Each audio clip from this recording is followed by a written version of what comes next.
होळी. भारतीय संस्कृतीत सणांना विशेष महत्त्व आहे. होळी हा सण संपूर्ण भारतात आनंदाने आणि उत्साहाने साजरा केला जातो. हा सण दरवर्षी फाल्गुन महिन्यातील पौर्णिमेला साजरा केला जातो. महाराष्ट्रात होळीला शिमगा असेही म्हणतात.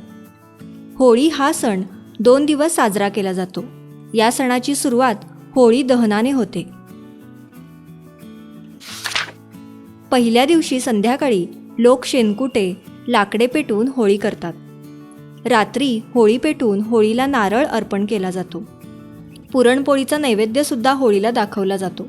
पेटलेल्या होळीभोवती लहान मुले, इतर लोक होळी रे होळी, पुरणाची पोळी असे म्हणत प्रदक्षिणा घालतात.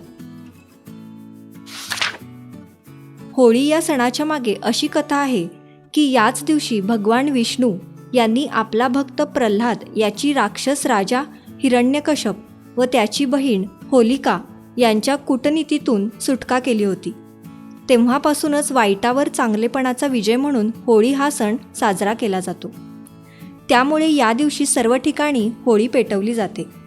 काही ठिकाणी सर्व लोक एकत्र येऊन मोठी होळी पेटवतात.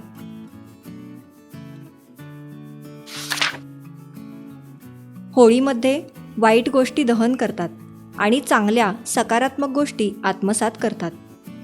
होळीच्या दुसऱ्या दिवसाला धुलिवंदन किंवा धुलवड असे म्हणतात. या दिवशी लोक एकमेकांना रंग लावतात. रंग, गुलाल लावून लोक एकमेकांना होळीच्या शुभेच्छा देतात. सर्व लोक एकत्र भोजन करतात. असा होळी हा सण सर्वत्र उत्साहाचे वातावरण निर्माण करतो. होळी सणामुळे लोकांमध्ये प्रेम, आनंद वाढते. लोकांमध्ये एकता निर्माण होते.